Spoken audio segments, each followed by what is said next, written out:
Greetings, Thelemites. Welcome to another episode of Everyone is Awful. I'm going to try and keep these limited to maybe one a week, similar to how other people do sort of a weekly special type video. I don't know how successful I'll be at that. So some of the things that I do in these videos may be a little bit behind schedule, but as of right now, my own personal schedule is pretty busy, so I'm going to try and limit how many videos that I do as of right now. We begin with some more sad tidings. As my beloved mentor Scott Adams apparently can't catch a break, so in a recent podcast, he announced that he received a tweet where his girlfriend of about 2 years, Christina Basham, had broken up with him.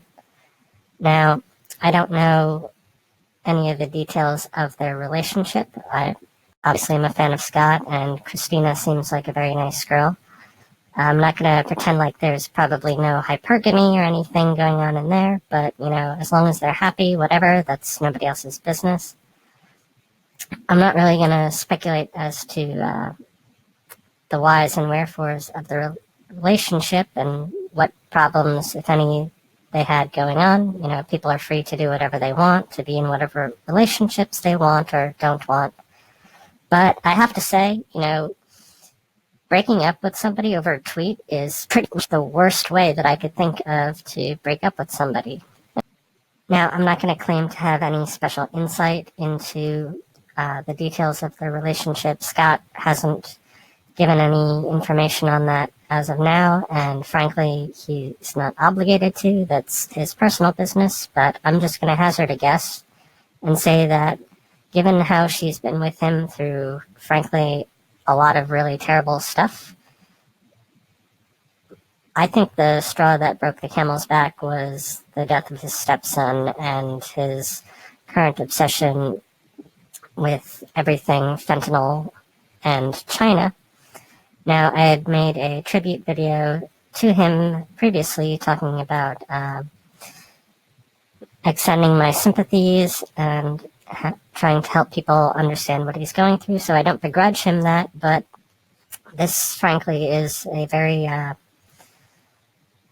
tragic side effect of drug addiction, that it doesn't just destroy your life, in the case of Justin here, but it also destroys the lives of people around you. I myself have some experience with addiction, and my personal belief is that everybody is addicted to something. We just need to try and figure out a way to get people addicted to things that are productive rather than destructive. So I'm not going to harp too much on this, but just if you're watching this and you want to do something nice for Scott, I can think of few people that have lost so much in so short a time as him. He's lost friends and family and tons of money and job opportunities. That's not to say that that people don't have it worse than him or that he doesn't have a lot going for him in his life, but, to have so many tragedies just one after another befall this guy. And these things, they tend to compound as well. So, Scott probably was leaning a little more heavily on sort of the uplifting aspect of his relationship with Christina, and then to have that sort of taken out from under him, I have to imagine he's currently going down a very dark slide at the moment. And just as he needs some positive emotional support, it seems harder and harder for him to find. So if you would like to do something nice for Scott, just reach out and extend some more sympathies towards him. Now for something a bit closer to home, we have the governor of my state, Governor Phil Murphy of New Jersey, had tweeted out saying, "Every dollar we invest in offshore wind will return double its value in new economic activity. Reaching our offshore goals will create 4,000 plus good-paying, high-skilled union jobs. Thank you, Senvion, a pioneer in wind energy, for hosting us in your Hamburg headquarters." Okay, so as a denizen of New Jersey and a libertarian, this frustrates me immensely. I'm completely on board with us shifting away from fossil fuels towards alternative energy sources. I have nothing against wind. In fact, one of my previous jobs, we had a section of our department where they were going around and promoting wind energy in New Jersey. In fact, New Jersey has been rated an F in terms of its clean air quality. So I fully support that. I fully support solar. And one thing I've been suggesting is that, why don't we put some money towards building, we have a long coastline. We could easily tap into tidal and wave power.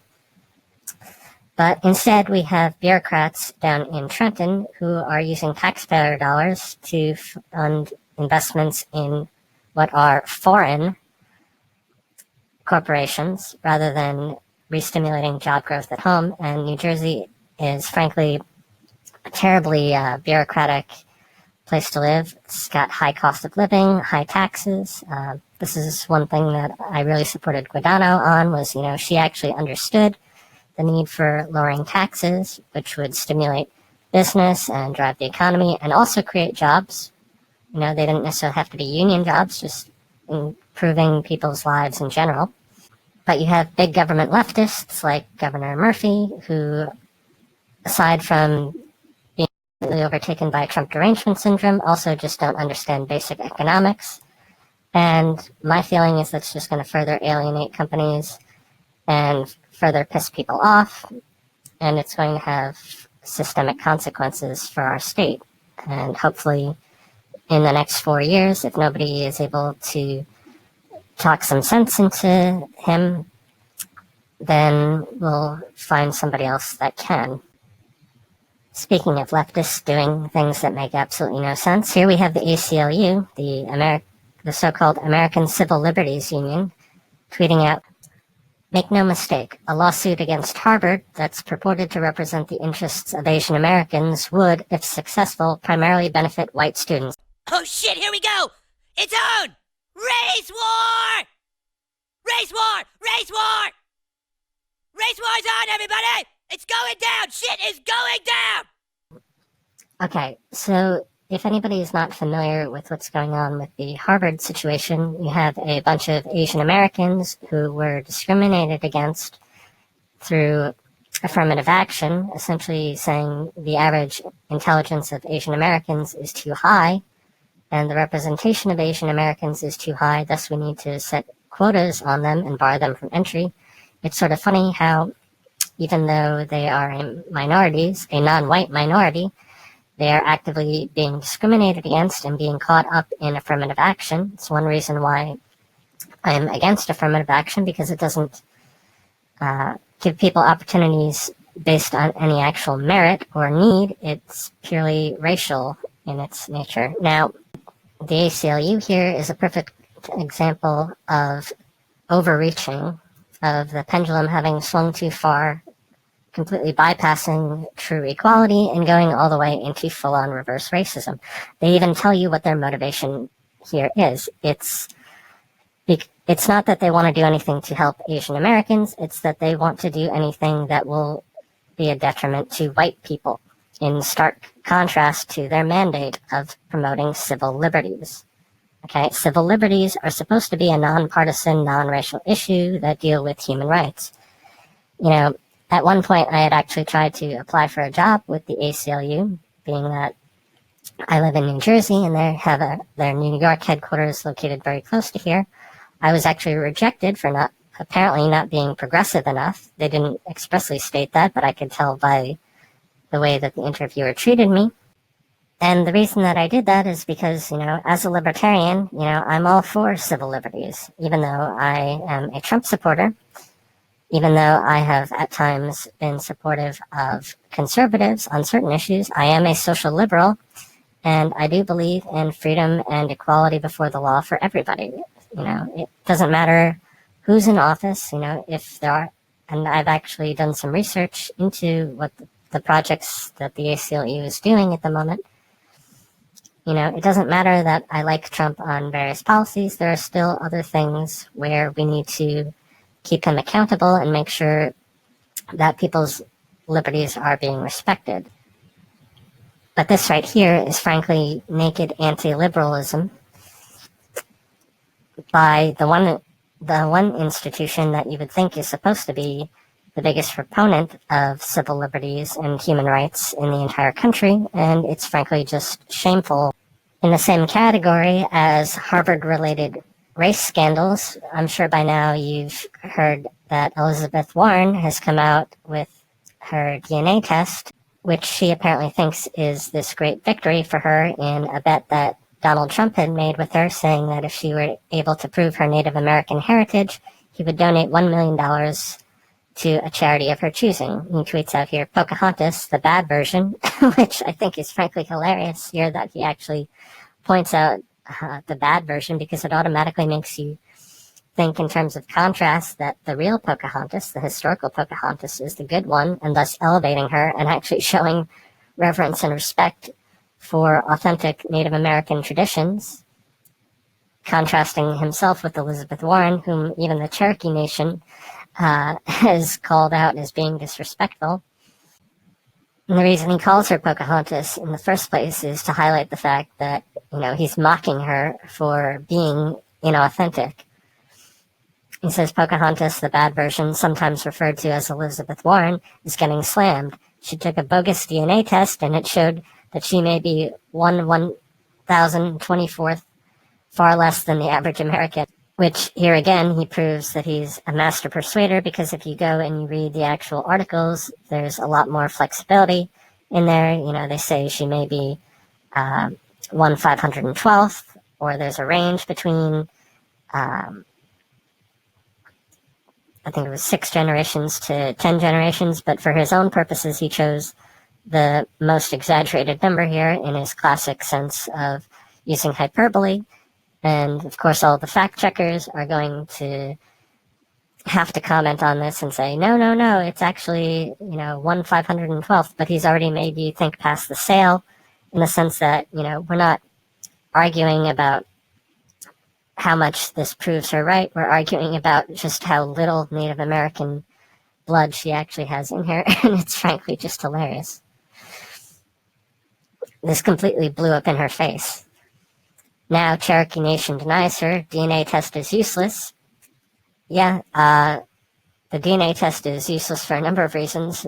Number one, because there's errors in the test, but also the fact that, she claimed very specifically to be Cherokee, which is a Northern American tribe, but the test itself shows that there's probably a certain amount of DNA several generations back, but also that it could even potentially be a South American tribe. So again, no matter how she slices this, it's just completely blowing up in her face. Even they don't want her phony. I think that's just fucking hilarious. We see here this hilarious meme that Austin Peterson posted. Can you paint with 1,024th of the colors of the wind? And it's got Pocahontas from the Disney movie here representing Elizabeth Warren with the NPC mask on here, which brings us to the next topic of Twitter banning 1,500 accounts related to people essentially LARPing as NPCs. Now, for those who aren't familiar with this particular meme, NPC refers to non-playable character, and refers to the idea that you have in video games and tabletop games and so forth. You have the playable characters, or PCs, who are the actual human-controlled characters, thinking, feeling, autonomous individuals. And then you have the NPCs, who are pre-programmed with a particular script, usually highly limited. And there are only certain set responses that they give to various answers. Just as an example, as a libertarian, one that I usually encounter quite frequently from people is, we'll say something like, social welfare is a moral evil and it's just blood money, and then people will have sort of stock responses like, well, if you want to cut welfare, you just hate the poor and you want to see people die in the streets and blah, blah, blah. There's no actual thinking through the reasons behind the argument. People are just essentially pre-programmed through the media political complex and their own feelings to react with certain pre-scripted generic responses. In the case of Trump supporters, they'll say stuff like, he's a racist, he thinks that all Mexicans are rapists and blah, blah, blah, without actually going and looking at evidence. And if you try and talk to these people, it becomes very clear that they haven't actually looked at any of this stuff. They're just getting their opinions secondhand from other people. So it at least has the appearance that they are pre-programmed to some extent.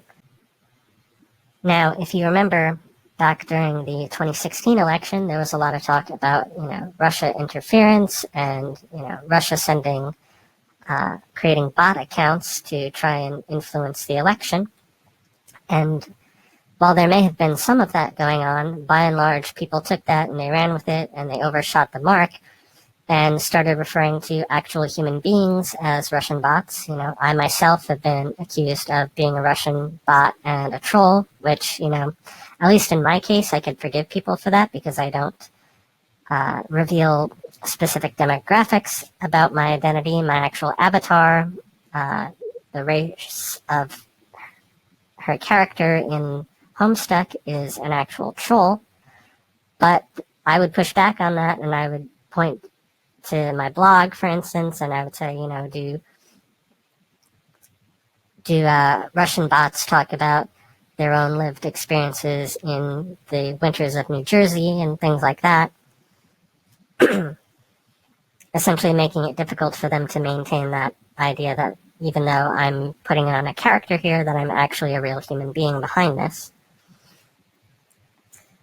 So I had pointed out to people that while there may be some aspect of just pre-programmed hysteria going on in there, I thought that by and large, people referring to Trump supporters as Russian bots was meant more as an insult rather than suggesting they were actually literally bots.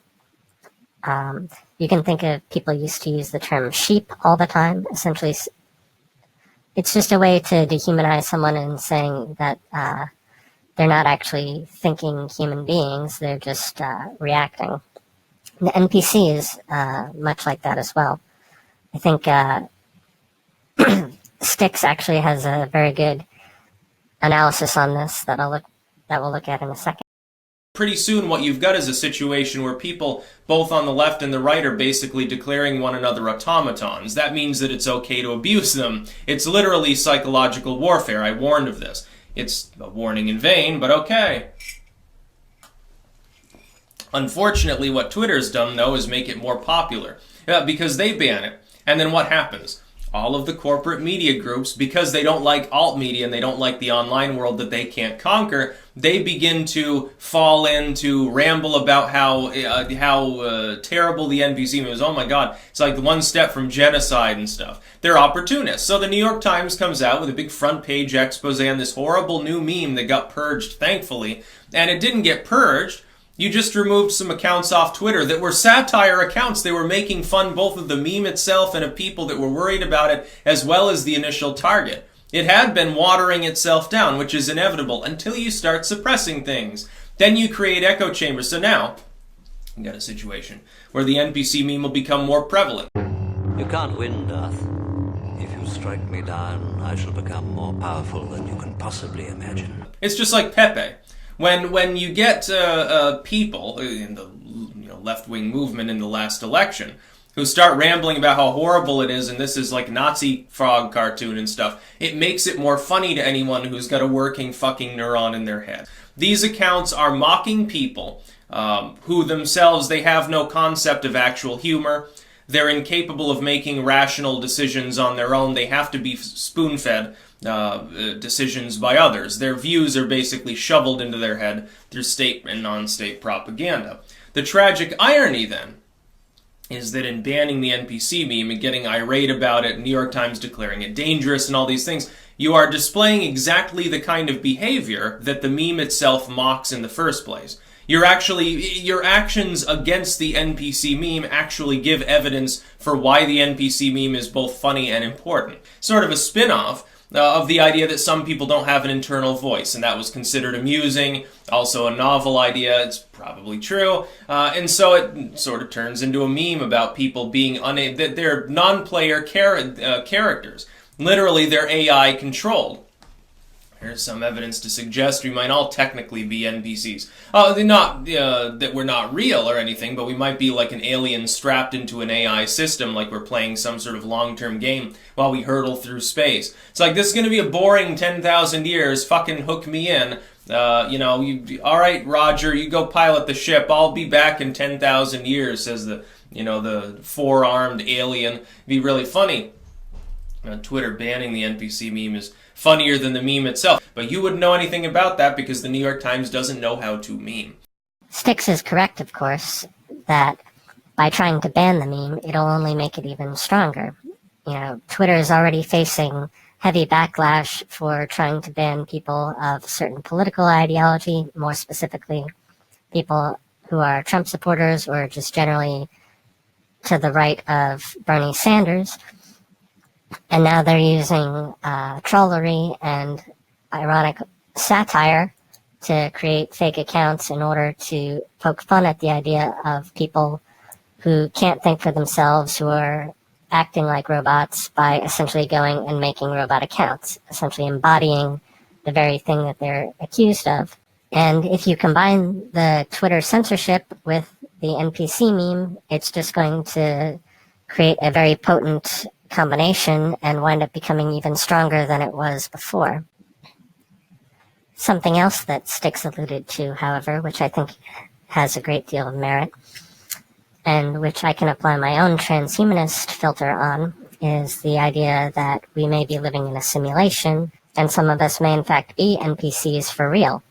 Now, I've long considered myself a Cartesian skeptic, and one of the central points of Cartesian skepticism is that you can't ever really prove any sort of objective reality with 100% certainty. The only thing that you can prove is your own self-awareness. As Descartes put it, everything is just the illusion created by some demon, but in order for that to be true, there at least has to be something which the illusion is being played upon, even if you are playing an illusion upon yourself. Now, if we're living in a simulated reality, if we're living in essentially a giant virtual game, as it were, then there may be some people who are human players who are thinking autonomous beings. How many, we're not really sure. We can prove at least one, and that would be yourself.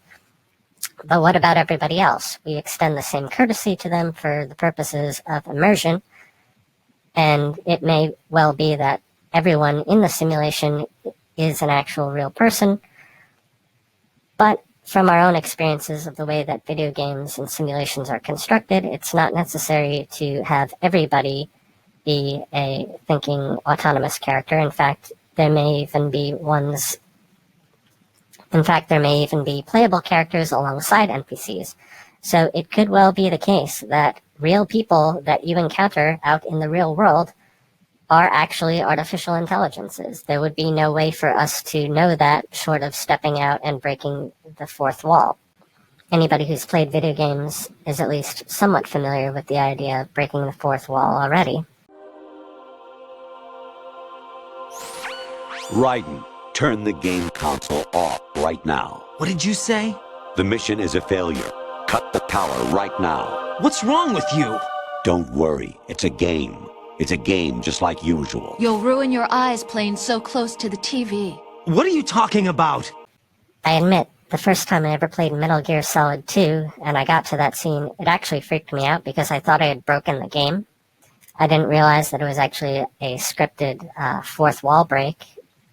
And so I very nearly actually turned the game off, and that would have completely ruined the experience. Obviously, that's something that was supposed to happen, but it sort of blurs the line between reality and simulation. A number of games do that, a number of movies and television shows do that.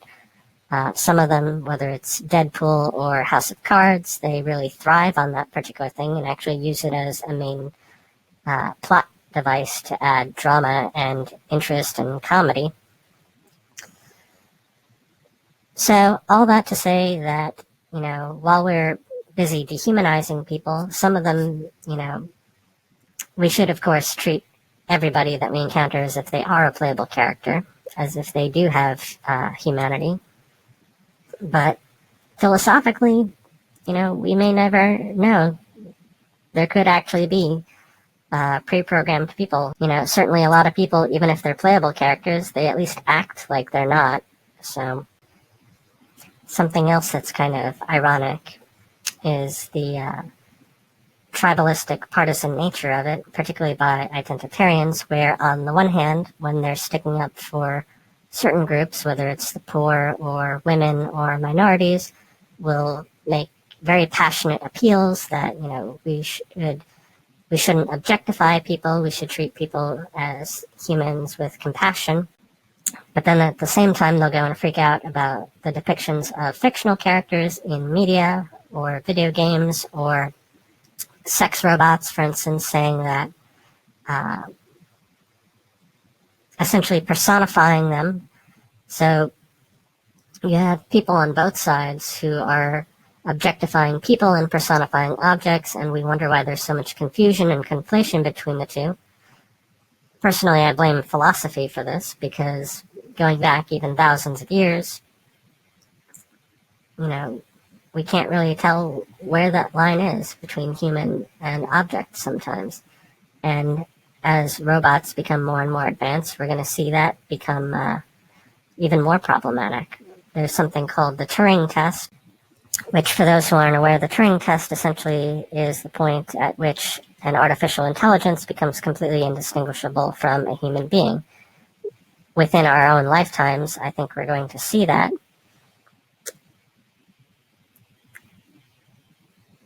And at the moment, science also tells us that we live in an essentially deterministic universe, a cold, dead, clockwork universe. So people that argue for things like free will have to then contend with the moist robot theory that says, we're actually still pre-programmed as well, we're just a bit more complicated. Continuing on in the category of Twitter bannings and racial insanity, you see Louis Farrakhan is up to his usual tricks of making anti-Semitic comments. Says, I am not an anti-Semite, I'm an anti-termite. He studied under Elijah Muhammad, and it's funny how they refer to Farrakhan as being, quote, honorable. Malcolm X was honorable.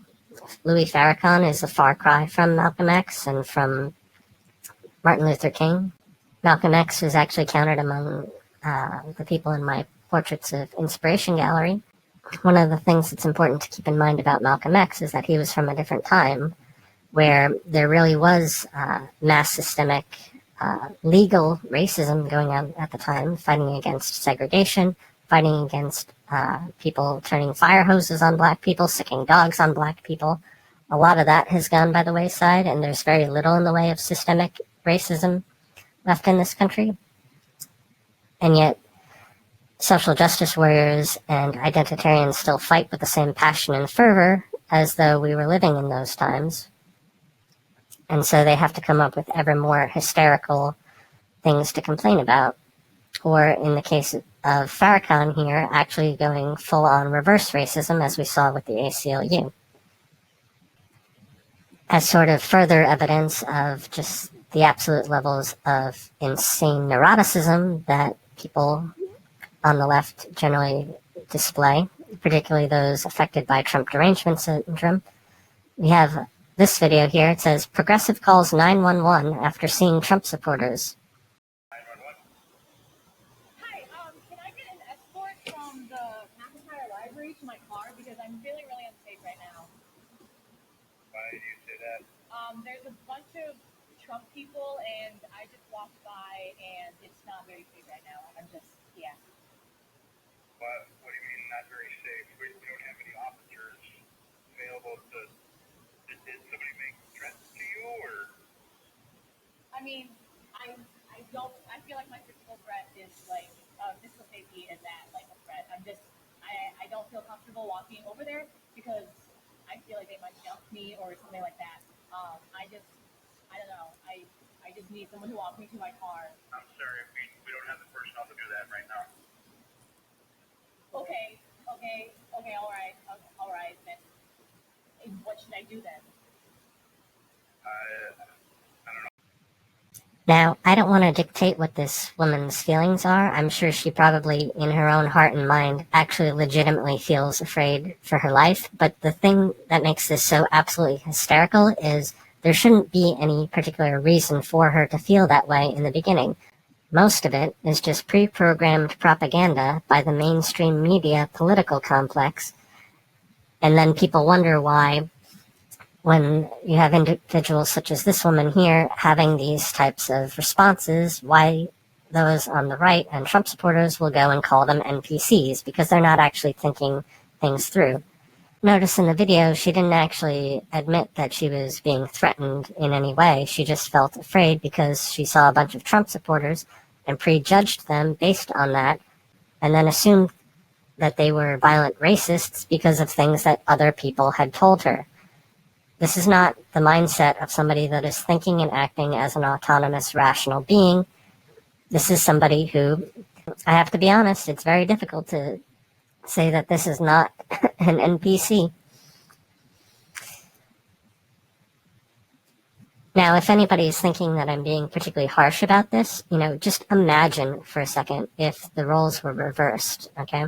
Could you imagine the insane outcry if this were a Trump supporter and they said, yes, 911, there are a bunch of black people standing on the corner over there. Can you escort me to my car? I'm feeling unsafe.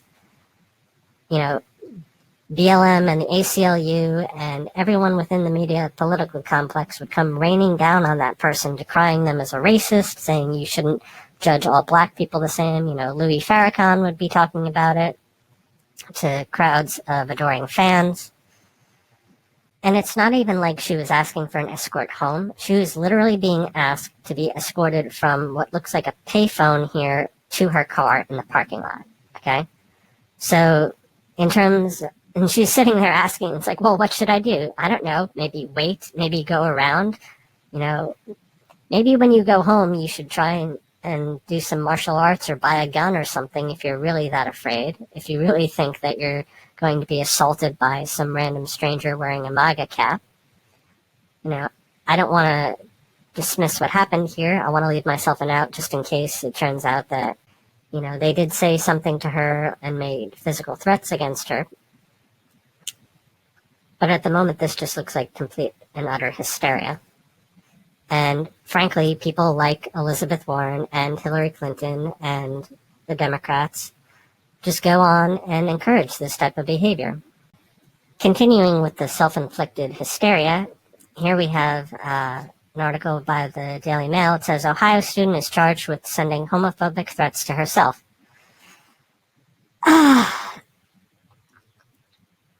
This is frankly so frustrating, and we see this a lot happening where, women will go and they will make false rape accusations against a guy, and thus watering down the credibility of any woman who has actually been raped. We'll see people make statements like this, claiming that they were the subject of homophobic harassment, thus watering down people like Blair White, who is a trans woman who has actually experienced this sort of thing herself.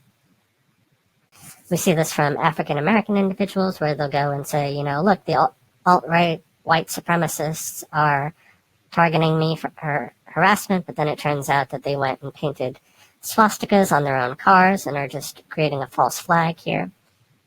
This kind of insanity is bred and cultivated and reinforced among radical leftists. And frankly, it's disturbing and disgusting because, as Blair points out, it's making a mockery of and reducing the credibility of anybody that's actually gone through these horrible experiences. any decent human being should be able to come together and, on an individual basis, point to instances of bigotry and say we universally condemn them. But a lot of people aren't believed for reasons like this, because there are plenty of examples of people crying wolf. So, I've said it before and I'll say it again. I think a lot of this comes down to people not having a great deal of meaning and purpose in their lives. You know, they lead very boring lives, so they want to go out and do something exciting. They want to role play as an activist. They want to draw attention to themselves, get their own 15 minutes of fame.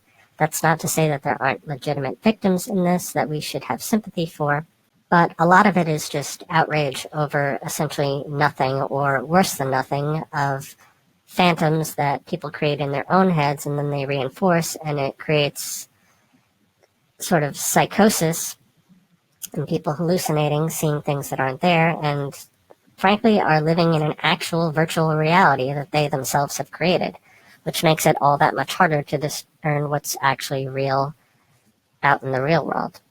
So those are my thoughts on that.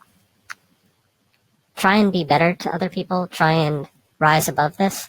Stop putting so much energy and emphasis into superficial qualities such as race, gender, sexuality, and just be decent to one another.